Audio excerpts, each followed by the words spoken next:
The Norse god Thor presided over the skies and provided defense for the city of Asgard.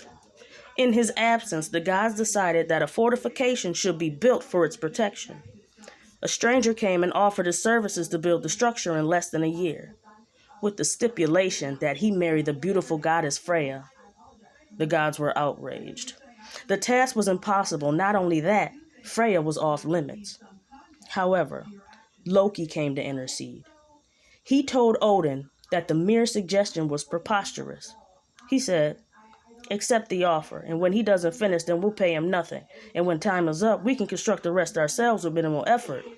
The gods agreed. Now the benevolent stranger got to work right away. He had a powerful stallion that helped retrieve stones more efficiently. His work was, in fact, nearly completed in less than a year, and Odin was peeved at Loki. He said, "This man has almost finished his building. Soon we will lose our beloved Freya and be doomed." Loki said, "I will honor my promise to you, that he will not finish this wall." So he returned and used his powers of metamorphosis to turn into a beautiful mare. His plan was to distract the stallion, and it worked. The man ripped his robe once he discovered that the gods had cheated and watched his horse hightail it after the mare, aka Loki. He cursed at them, preparing to fight, but then Thor returned to strike him dead. The gods finished the remaining city wall, and all were safe in Asgard once again. Some time had passed before Loki reappeared, and alongside him was an 8-legged mysterious colt. He raised it until it became the most powerful and the most fastest horse. He then gifted him to Odin once he became grown, with only one condition: no one must ever ask him of his origin. I guess a Mother's Day card is out of the question for Loki. A common African and West Indian folklore figure. He is regarded for his cunning, deceit, and wisdom. Many people already know him simply because all the stories belong to Anansi. He approached the sky god and asked him if he could write down and own all the stories. At first the god said no, but then reconsidered. He proposed that Anansi acquire the 3 most deadliest species in the world, which were the python, tiger, and a jar of hornets. He promptly agreed and set out to manipulate the best way he knew how, and he succeeded. The sky god honored his promise, and Anansi got to accumulate all of the knowledge and write it down, where he then placed it inside of a jar. But after an encounter where people mocked him, he decided to hide the wisdom.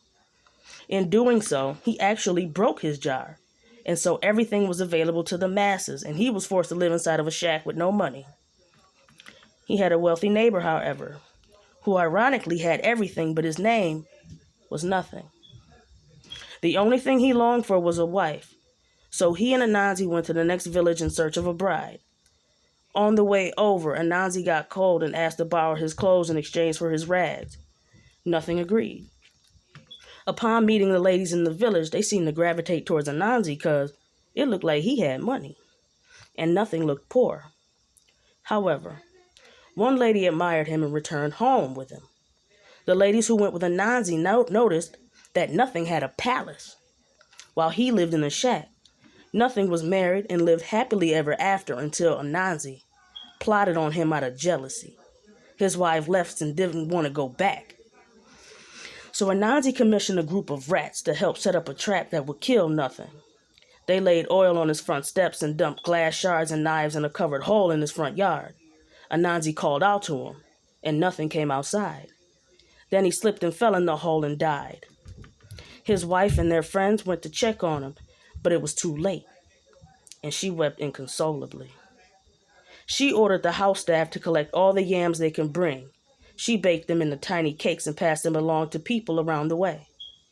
When she came across the children, she asked them if they could help cry for her husband. And that's why to this day, if you see an upset child and ask them what they're crying about, they just might respond, "It's nothing."